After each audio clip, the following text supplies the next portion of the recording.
So here's the last two paragraphs of the article I wrote. I want to read them because it kind of says what I wanted to say here. It just says Bungie needs to start talking.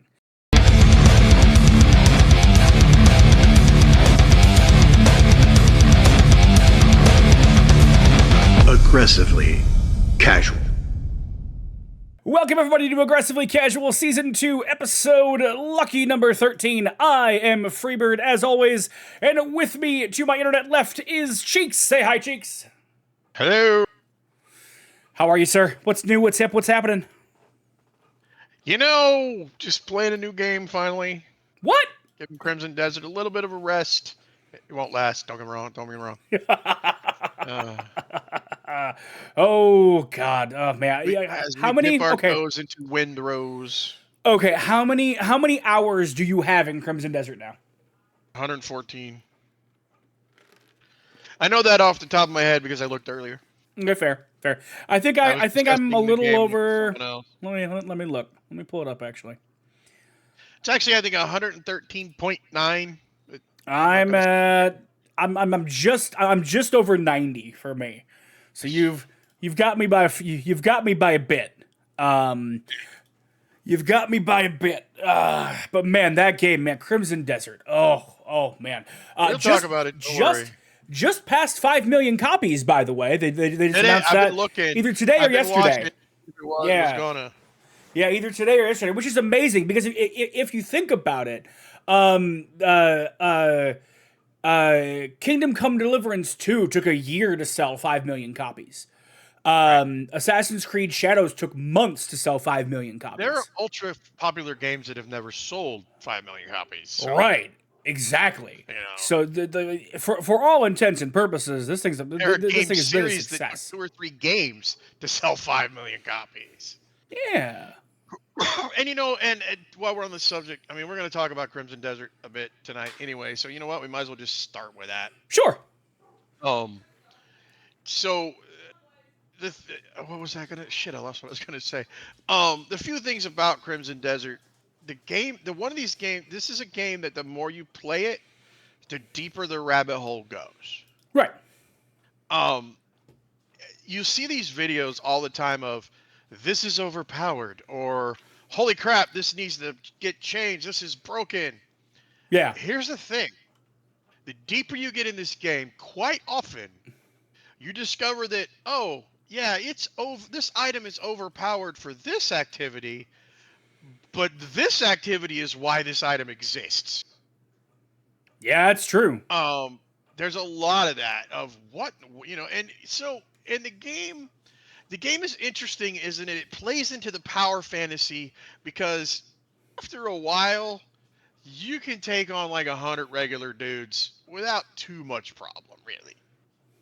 Once you start grokking to the combat system. Yeah. And that's grok as in Heinlein, not that stupid AI. Right. Once you start into the combat system and start feeling out and understand that the combat system is all about creating space. Yeah. Absolutely, Buck. It is absolutely one of the few games that I will say is worth every penny you are going to pay for it. Yeah, absolutely. That I'm trying to remember the name of the ability. And I can't right now, but it's the one. Talking about the explosive one? Yeah, the one where you like shoot fireballs and it shoots and it like sends fireballs from you out around you. I think is what that's called. What was it? I think it's Volcanic Embrace or something like that. Yeah, Volcanic something. It's fucking amazing because it clears shit around you so fast. It's great for AoE stuff. It's really good for AoE. Good. Especially when we were talking we were talking the other night, and I was like, oh, these fucking shadow harpies, right? Yeah. And I'm trying to deal with the enemies around me and the fucking shadow harpies, and I'm like, all right, fuck it, and I start spamming that button. Right. Take care of the dudes around me. I just ignored the shadow harpies until I took care of all the dudes. Well, and then concentrated on the shadow harpies. I tried that. If I could take out a couple, I would. But for the most part, I found that I needed to concentrate on the dudes before I did anything else. So I tried that, but the problem is the shadow harpies would like stun lock me hard, and I don't know why. Like they would swoop down in the middle of like getting stun locked by something else, and then it would be like stun lock from the guy on the ground. I would just get up, the shadow harpy would come down and stun lock me, and then I would be dead.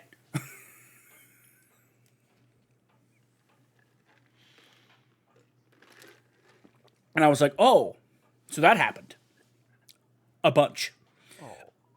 Until I finally figured out if I use that volcanic, whatever the ability is called, I can't remember that, and took care of the guys around me, it also kind of kept the shadow harpies off of me.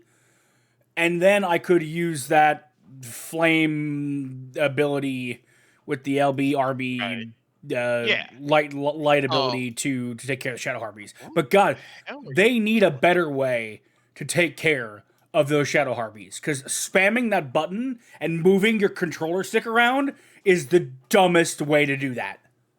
It's annoying. Yeah, I agree. The dumbest way to do that. Let me tell you. But the whole point is there's usually something, if you find a thing that's like giving you trouble, there's usually something in the game to counter it. For example, shadow harpies. Turns out that throwing fireballs at them is really effective. Or lightning, or any of the imbuements really is effective. Yeah. So yeah, absolutely. Abso-freaking-lutely. And so I wrote our Crimson Desert review the other day, because I finally figured I had a handle enough on the game to figure to, oh my God, I'm gonna write the review, right? And the review kind of turned into a review plus also talking about the discourse about the reviews of this game. We haven't got there yet. Yeah. Okay. Okay. For example, we're going to call them big corporate reviewers, have taken now the stance of you, the gaming public, do not know the difference between quality and popularity, or quality versus mass appeal. Yeah. Yeah, to that's which I say, let me quote, fuck off. That's a stance to take. Yes, that is a view. My first question is 5 million copies. Your opinion is invalid. Right. It doesn't matter. It literally doesn't matter if the game sucks. Right. It sold 5 million copies. Right. And it's been my experience anyway. Right. That bad games don't do that. Literally, the headline for a very long time. Right. Now, there may be games I don't like. Sure. That do that. I'm kind of looking at you. Most Call of Duties, not all of them. Sure. I don't particularly care for the modern ones. That's just it's a me thing. That doesn't take away from the good. The games are fine. They play well. They're well done. It's just not my jam. Yeah. But that doesn't make the game bad. Right. Literally, the headline, the H2 for this section of the review is called the Review Discourse, Fair Criticism, and then there was IGN. Well, yeah, and IGN is the driver, but they're not the only one. Right. So you're right, and I in fairness, I used IGN as a scapegoat here, but they are not the only ones that made this kind of statement. Now, that being said, there were over 100 critic reviews at the time that I wrote our review, right? Only 7 of them landed in the 60s or below. IGN's was one of them, right? When you are that far outside of what is considered the consensus, with that little time invested in the game, because the guy who reviewed it for IGN said he didn't get that far into the game, right? Right. You don't get to call that a take. You just got it wrong, man. Right. Well, and here's the thing. Now, that is the problem with Crimson Desert, because it is not an instant gratification game. Sure. In any stretch of the form. Sure. Which is part of the problem that the Western audience is having with it. And by Right. Western audience, I mean the other devs and the reviewers. Right. This is the problem they're having with it, because in the Western world, the paradigm is gratification, gratification now, to keep them opening their wallet to make the next microtransaction. Oh, yeah. Yeah. I mean, so Crimson Desert doesn't have microtransactions. Probably will have DLC. Yeah. They're patching it. They're fixing things that the community has decided is broken. Yep. Now, they're not always giving the community exactly what they want. No. But they are listening and going, you know what? Maybe you're right. Let's tweak that a bit. Yeah. You know, and of course, with every change, there's always that crowd that goes, it was better the other way. Because you can't win. Right. You literally cannot win. And so it has to be, but you go to where the majority want it, and that's just the way gaming works. Right. And so far, at least, I don't think they've compromised their own vision for the game. No. And I mean, we talk a lot, especially on this show, we talk a lot about, reviewing the game you have, not the game that you want it to be, right? Right. Meet the game where it is not where you want it to be. It is a principle that you and I have held for years because it matters, right? And I can understand why at launch the game sat with some people at that kind of mixed rating, right? Because there were complaints about controls and UI and performance issues, right? The complaints were real. The experiences were real. It probably took me a good 3 days of solid play to start to feel the controls. Yeah, the inventory management was a fucking nightmare. Quality of life features that should have been there on day one weren't there. They're fucking there now, sure, right? Sure. There but was on the other hand, right. There was so much stuff that was there right on day one. You can almost forgive some of that stuff. But you can certainly go, but they fixed it. Right. But they fixed it fast. But they were patching within the first week. Right, sure. But so when these reviewers when they bounce off the combat, right, or when they hit these, quest breaking bug, or they scored it accordingly, whatever, I get it, right? I don't agree with it, but I get it, right? Sure. That's what we preach, right? That's the review the game you have, that's the game you want to be doctrine in action. That's what we say, right? That's what we say that we want, right? But however, I think that undervalues the overall experience. I do too. Well, I think part of that problem is, especially for we have a luxury. You could spend 70 hours before you made your review. Yeah. Those reviewers often can't. Yep. And so I will grant them that quite often they don't have the time to spend with Crimson Desert to truthfully the 20 to 30 hours it takes before it starts to fall into place. Now, with that being said, the game is still interesting for me, it was good from the get-go. Yeah. There was enough there to go, okay, you're not ready to put this down. Yeah. Oh, yeah. Unlike some other games that we've played recently that I'm like, no. Yeah. There's just nothing to hold me to make me want to try to progress and learn more about this game. And no, I'm not talking about Marathon at this point. No, let's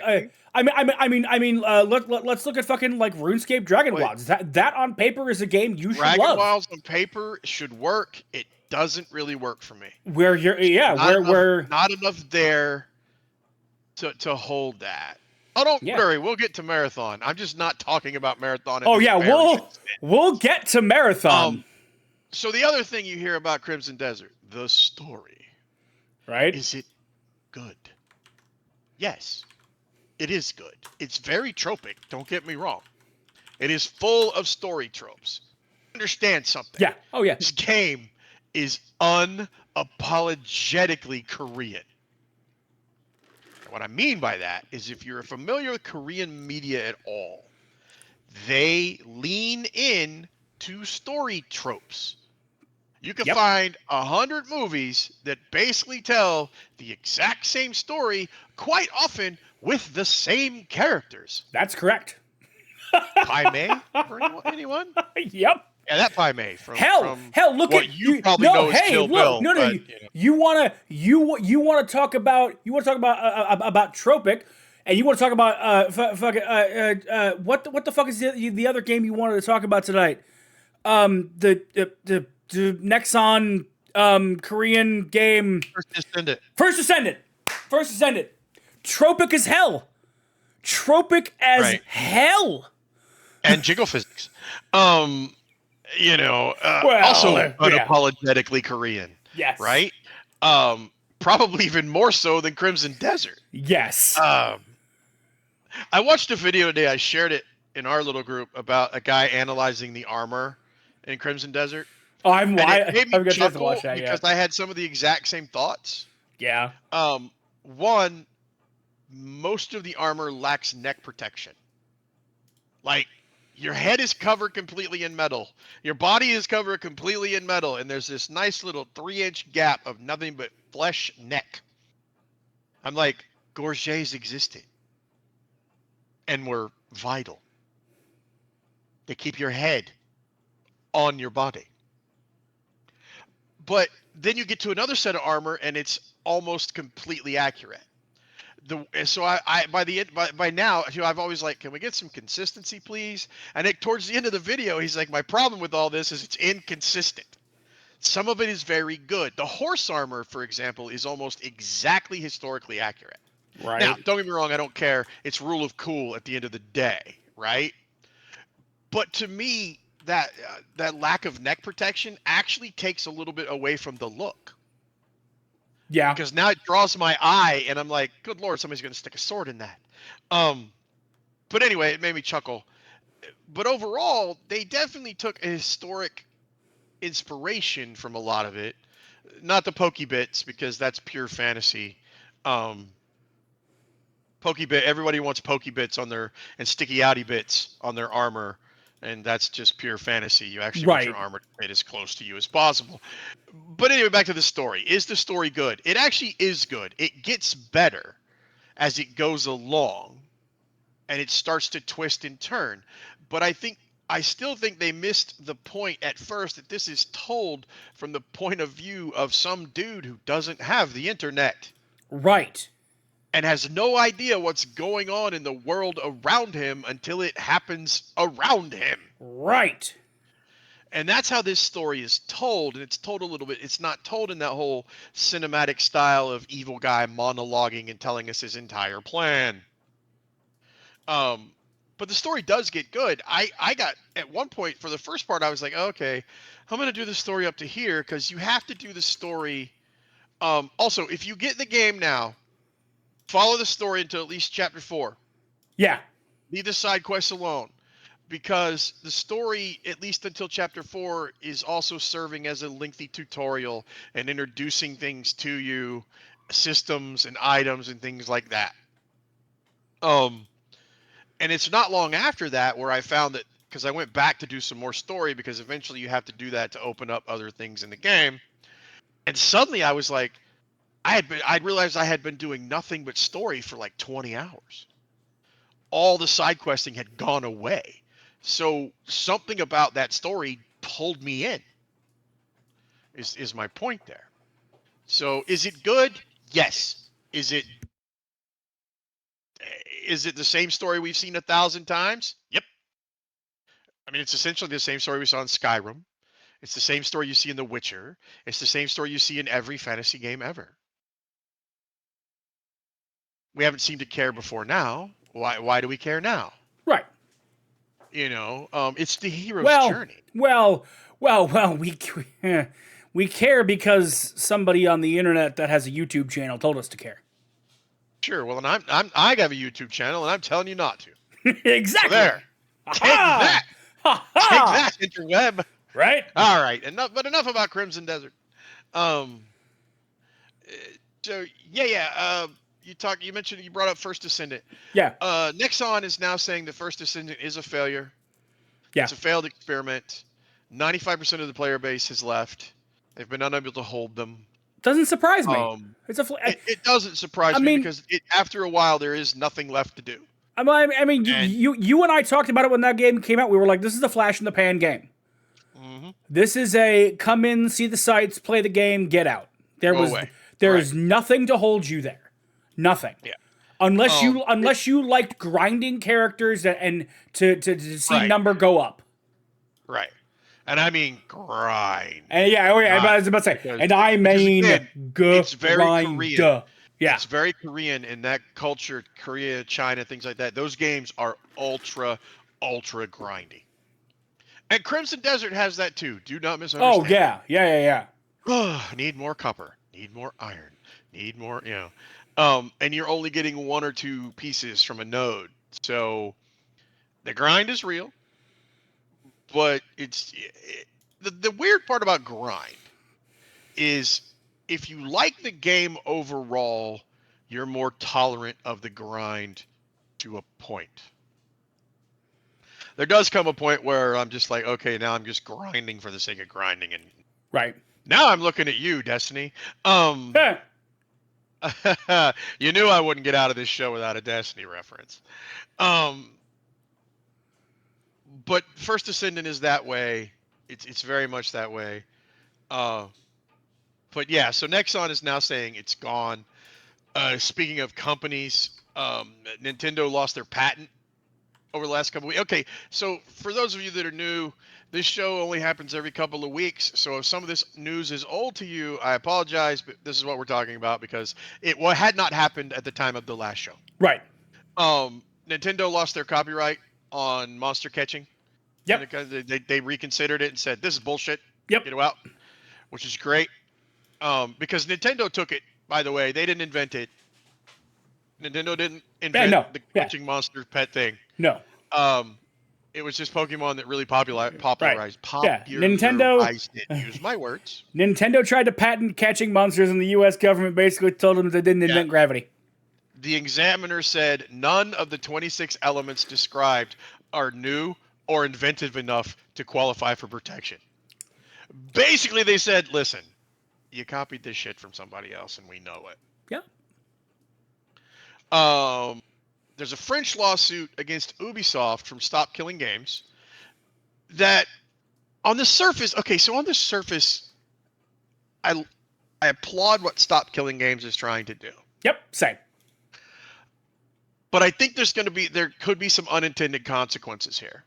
Yep. Because if this lawsuit succeeds and Ubisoft is now required to keep any game active forever, which means if it's an online game, they're going to be required to release a server code, make it playable offline, right, etc. So here's the thing. The end game is they just stop making online games. Right. So here's the thing. The Stop Killing Games 2 days ago threw its weight behind a California bill that would force companies to either keep games working independently after server shutdowns or issue refunds. Right, which is dumb. Which is again great on paper, terrible in practice. Yeah, I mean it has unintended consequences. Exactly. It has so many unintended consequences that I just don't think kill online gaming altogether. Right. I think. I just don't think that people have followed that thread far down the chain enough. No, because most people don't want to follow the thread to the bad ending. They only see the good ending. Right. But the world we live in says we're going to get the bad ending. Right. Nobody wants to go to the bad place. They only want to go to the good place. Right. Jumping over real quick. So we'll see what happens. I mean, yes, are there online games that I miss? Absolutely. I'm looking at you, EGA Multiplayer BattleTech, Air Warrior, Legends of Kesmine. I'm looking at you, actual Star Wars Galaxies. Although, to be fair, Star Wars Galaxy's restoration is fucking amazing, and what they are doing with that game, Sony on Entertainment never would have done. Vanguard, Never would have done. Auto Assault, Dungeon Runners. That was such a fun game. Oh, Dungeon Runners. Dungeon Runners was so fun. Online multiplayer, massive multiplayer, Diablo-like, and it was so cool. Yep. And it was so much fun to play. And it was a game you could just get in, play for 30 minutes, go do something else. Yep. You know, so many games, and we need more games like that. We move on, technology moves on. Yeah. You know, this is, and you're talking to a guy who has the MAME emulator and a bunch of other emulators. So it's not like I don't like old games, but at the same time, I don't expect Dune Awakening to last forever. Right. I don't expect Windrose to last forever. I don't even expect WoW to last forever. It will shut down at some point. Right. Because it will become no longer financially viable. Right. Because that's what happens. That's just the nature of the beast. Now with WoW, it'll take a bit. It'll take a while. Unless something drastic happens. Right. You know, unless they screw the pooch hard, it'll take a bit. It'll take a while. But it will happen. So anyway, that's some unintended consequences that I worry about with Stop Killing Games. Hopefully we're very wrong and it all works out for everybody in the end. Absolutely. Jumping back to the topic of reviews for a minute. Yeah. And as a site who sometimes reviews games, well, he does. I tell him what I think, and it eventually makes part of its way into the review. You know, you're not sometimes, wrong. Although I have thought of a series that I think that we should try. Yeah. Just because I'm just going to throw this out here right now. All right. So that we at least have a document and go, that thing. Not so much contrasting reviews, but review possible rebuttal type of thing. All right. I like it. You know, I like it. This is my opinion. This is Bird's opinion. On the other hand, you know, that's that sort of thing. I like it. How that works. You know, don't get me wrong. We do that live here. So that's basically what we do when we talk about these games. And he's like, oh, I love this. And I'm like, you're nuts. You know, that sort of thing. But yeah, we'll see what happens. But so anyway, reviews. Should you read them or should you just play the damn game? The answer is yes. All of the above. Yeah. Reviews are not bad. Reviews in and of themselves are not bad. What I will tell you is to find a reviewer that kind of thinks that you think has the same views on games that you do. Right. So that when that reviewer says, I like this, you know that you're probably inclined to like it. When that reviewer says, I don't like it, you know that you might be inclined to not like it. Now, with that being said, if a game looks good to you, play it. Yeah. You know, unless and especially come up and say, unless the reviews say it's unplayable because it won't launch, there's massive bugs, there's this. I get that. But if there's nothing other than I don't like the gameplay, give it a shot. Especially with the rise and return of the demo. Like yes. So glad demos are back. Like you don't really have an excuse to not try something. At most, it takes up a few gigs of space on your hard drive, especially if you're on PC. Right. Steam Next Fest runs, once every few months at this point. And there's a 1,000,001 demos that come out during that, and there's so many cool things to look at, try, and every Next Fest I found one or two games where I'm like, yep, that's on the let's go. We buying played that. a ton of demos this last Next Fest. Yeah, buying that. Absolutely. I still have some on my computer. Yeah. I still have the Alliance Tales Battle for the Frontier, Spacecraft demo, Stellar Wanderers demo, Starship Command Orion Spur demo. I sense a theme. I'm getting a theme here. Right. I'm getting a theme. Odd. That's odd. It's not odd if you know me at all. It's not odd at all. But anyway, yeah, go try it. Go play it. Go do the thing. Yeah. Absolutely. I missed this one. Slipping back to Crimson Desert. Yes.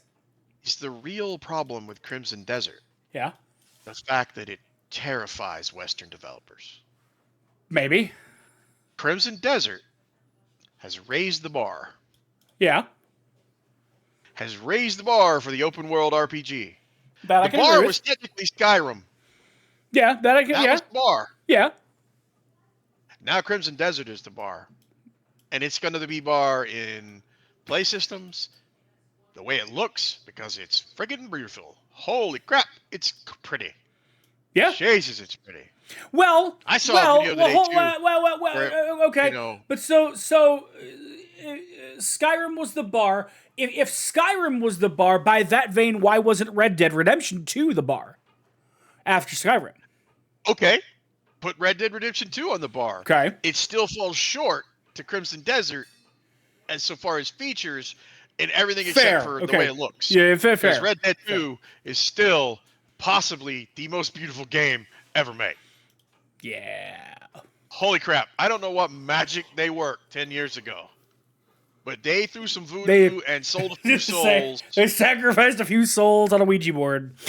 Sure, Skyrim is easier to mod. I'm not saying Skyrim's bad. We won't talk about how many hours I have in Skyrim. Yeah, we're not going to talk about... And how many platforms I own Skyrim on. And how many times I've bought Skyrim. Right. And you would never hear me say Skyrim bad. Nope, Skyrim. I prefer Oblivion, to be honest. Skyrim. I have more hours in Oblivion than I do Skyrim. Skyrim's so good. But yeah, it's really good. And until now, I used to go back to it. This will be what I go back to now. And there are plenty of mods out there for this. And modding will get easier as it goes forward. That's how that works. I will never say Skyrim bad, and I will never tell anybody not to buy Skyrim.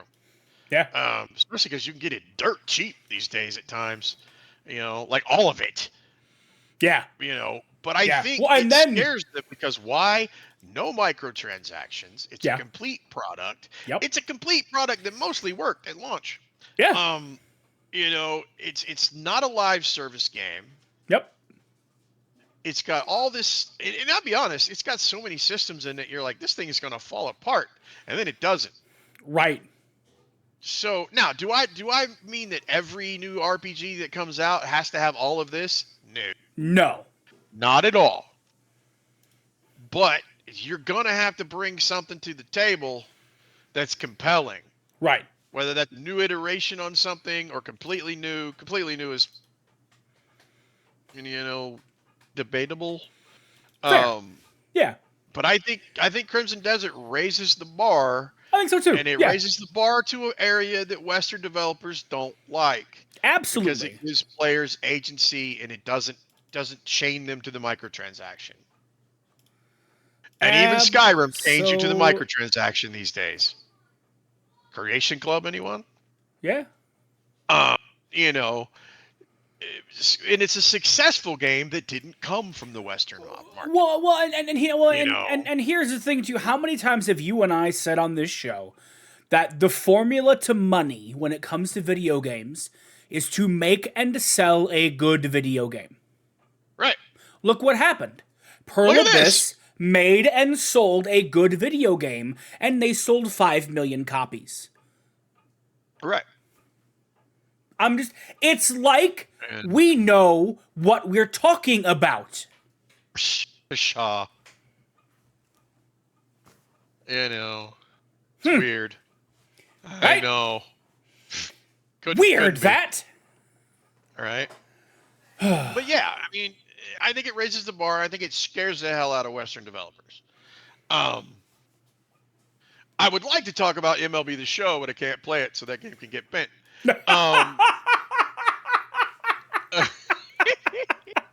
You are so salty. You are salty about that game. First baseball game in a decade I've wanted to fucking play and I can't. It's so funny. I'm kind of leaning into it at this point. I don't know why it makes me so. It's so funny. I'm kind of leaning into it, but every time I see a new feature, I'm like, now for something completely different. Yeah. I read an article the other day. I was reading a big article the other day. It was talking about what caused live service games to come into existence. Okay. And I was like, okay, let's see what's that. And I'm reading this, and then I watched a couple videos on it. I'm like, well, that makes a lot of sense. Okay. The answer is twofold. Yeah. One, GameStop. Yep. GameStop and other resellers were part of the problem. Great for the gamer. Yep. Man, I used to spend a lot of money in the secondhand bin Yep. at GameStop. And back in the day, I used to spend a lot of money in the bargain basement for PC games too. When they dropped into the $5 bin, and it was funny too, because like my granddad occasionally back in the day, I would ask, "Hey, would you buy me this game?" And if it was like one game for $30, he'd be a little hesitant.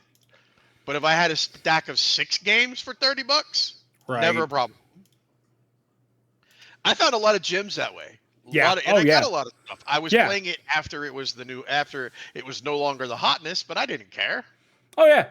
Same. You know, but GameStop, and then the death of the arcade and the rise of the home console. Yeah. Specifically pointing to Street Fighter. Yeah. Because Street Fighter was the first game on home consoles that was pretty much exactly like the arcade version. Yeah. Yep. So arcades died. Resellers now are taking money out of the consoles and everything else market. Yep. And this is what caused the rise of the live service game. Yep. Because you had to the buy death of resellers. Yep. Because you had. Yep. Mm-hmm. It also pushed us towards downloaded games, no longer buying a disc in a box. Yep. Now, I personally think they could have solved that by somehow coming to an agreement that they got a small percentage of the second sale from stores. I agree. There's nothing you can do. There's nothing you can do about Ed deciding to sell AJ his copy of Call of Duty Modern Warfare 2 for the Xbox. Right. Nothing you can do about that. Nothing you can do. But you could have gone to GameStop and said, you know what? We're going to pull all our product if you don't start giving us a percentage or two of your resale. Right. I mean, even if it's 1%. Right. Because at that time, GameStop was still doing numbers. Yeah, they were doing great numbers. And I mean, and let's be real, they're still doing decent numbers now. They're not doing bad, yeah. They're like the doom and gloom of GameStop is not anywhere near what people make it out to be. They still put up. When I go in the ones around here, I'm always kind of like, shit. Yeah, they still put up decent numbers. I mean, nowhere near what they were years, but they still put up decent numbers.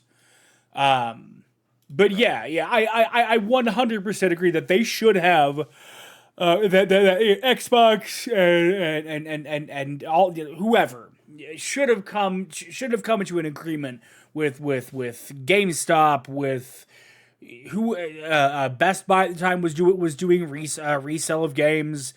Whoever was doing those should have come to an agreement to make that happen. Absolutely. But anyway, it was an interesting kind of aside. It made a lot of sense. Yeah, absolutely. So, all right, let's talk about that game. Oh, that game. Okay. Well, we said we'd get here, so we might as well talk about it. So, We're here. So I wrote an article over the weekend about Marathon. Because the cracks are starting to show, and it's to the point where it's concerning. And yes, I'm tired of talking about this as much as people are tired about hearing about it. But the thing of it is that this isn't doom and gloom talk. We're not going to sit here and Marathon is destined to blah. No. We're just talking about realities here, right? Like, the player count is falling. Bungie spent, apparently, according to fucking Paul Tassi at Forbes, $200 to $250 million on this game. And now they're saying nothing. Like, right. They've lost 71% of their player base since launch. You can't. It's fine. We didn't hit an iceberg. Everything's fine here. The most recent 24-hour peak at the time of the article was written was at 25,000 concurrent players. And before you say, well, not every game needs Fortnite numbers, you're right. But every game needs enough players to function. But you do if you spent $250 million on it. Right. But this particular game is an extraction shooter. The entire design philosophy depends on other humans being present, armed, and willing to make your life difficult. Right. When that doesn't happen, when queues stretch, when shit breaks down, I don't know what to tell you. And I think Bungie needs to come out and flat out go, we're fine, or we have issues. Right. So here's the last two paragraphs of the article I wrote. I want to read them because it kind of says what I wanted to say here. It just says Bungie needs to start talking. Not blog posts, not vague commitments to longevity like they do with Destiny, and seasonal roadmaps that could literally mean anything because they haven't actually created content yet. Real transparency needs to happen about what the studio sees when it looks at these numbers, what internal benchmarks exist, and what the actual plan is to reverse the retention curve before Season 2 arrives in June. I don't see us getting there, right? The players who are still there, grinding Cryo Archive and waiting for whatever the next experimental queue turns into, deserve a developer that speaks to them like adults, rather than customers to be managed. The goodwill that exists in the community that remains is real, but it's not infinite. Right. The bill is already here, and Bungie should probably look at it. True that. That's where we're at. That's where we're at. I agree. All right. Yeah, they're gonna. I can't help but think that this is not a good picture for Bungie. Which kind of sucks because not a good picture for Bungie means not a good picture for, say, a Destiny 3. Right. But it's not even that. Not a good picture for Bungie means not a good picture for Sony. Because you have to remember, Sony is still $4 billion at the end of the day. Sony is still $4 billion in the hole.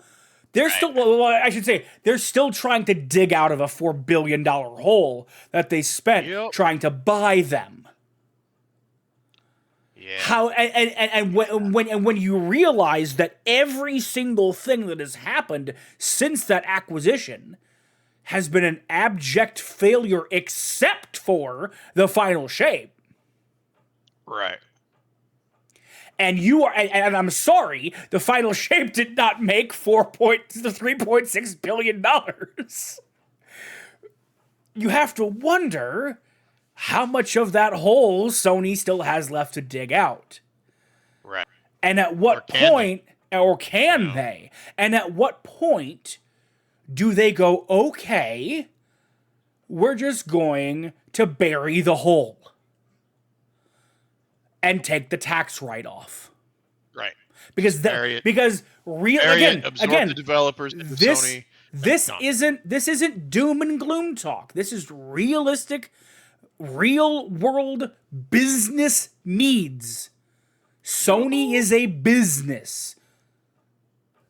This is where we're at. No. All right, happier things. Happier things. Not a business. Happier topic. Happier things. Windrows. First impressions. Cheeks. Go. First impressions good. It's got a bit to go yet. It is definitely early access. But the first impressions are really good. We'll be playing it as soon as the show ends. Actually. Once the show ends, once this show ends, chat, I'm going to end the stream so it ends the podcast portion of the show. Then I'm going to flip over to Windrows. Right back on. Yeah. The first impressions are quite good. It's pirates. I was joking around on stream last night. Welcome to Skull and Bones, Windrows. What Skull and Bones should have been. But Or as somebody commented, it's Atlas. No. Right, Atlas, No. only better. Yeah. Although, I mean, to be fair to Atlas, I had a pretty good time. Yeah. I really did. But I knew what I was getting, and again, you meet the game where it is, not where you think it should be. Oh yeah. And that makes things a lot better. Absolutely. But yeah, it's good. My first impressions are good. There's a few things they need to fix. There's a few things I would like to see them add. Yeah. Maybe so not fix is clarify even. I would like to see them add more editable settings to the server. Yeah. There's a few things I would like to change just because I'm like, oh my God. And some of it, again, it's consistency. Why can I instantly make, and I mean instantly make 100 bandages, but then have to wait 5 minutes per copper ingot? Right. It's not that consistent. Right. So I would like to see that fixed.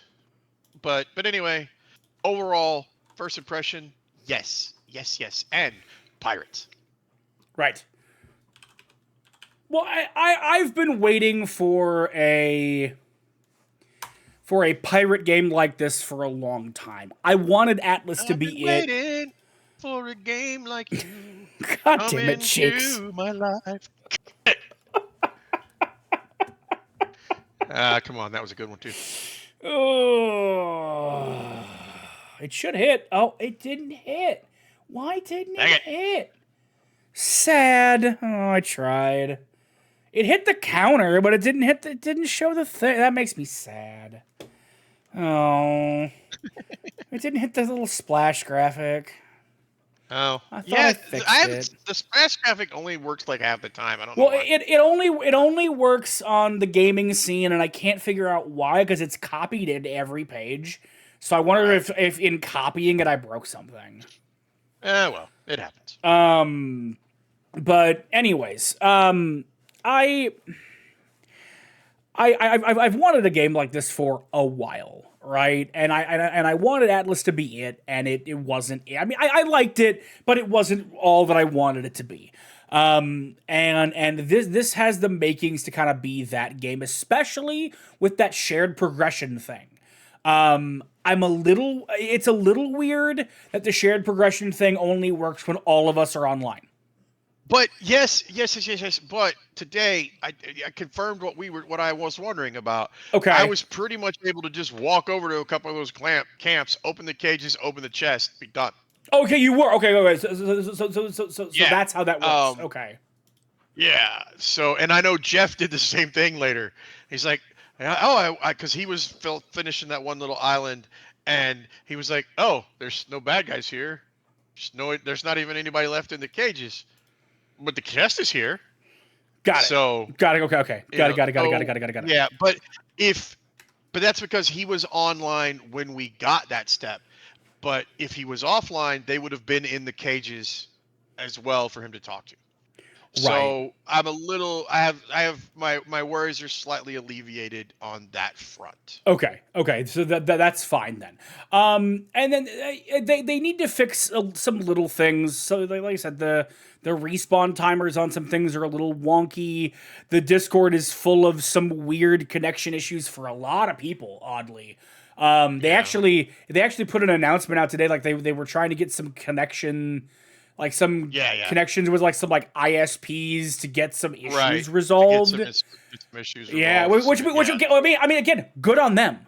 Like good on them for actually trying to solve the problem. They're trying to go beyond just it's not a problem on our end. So that's cool. Right? Good. Yes. Windrow's good. Yeah, Windrow's good. I think Windrow's good. Windrow's good. Oh, excuse me. Windrow's be quite good. Oh, go and buy it if you want to. I hate that voice. I've always hated the quote unquote pirate accent. Oh, I hate it too. Yeah. It's very hard on the voice. Yes, but there's a reason. And it only exists because of Treasure Island, the movie. Yes. There's a reason you never saw it in the show. Right. There's a reason that my pirate is Scotch Irish. There's a reason you never once.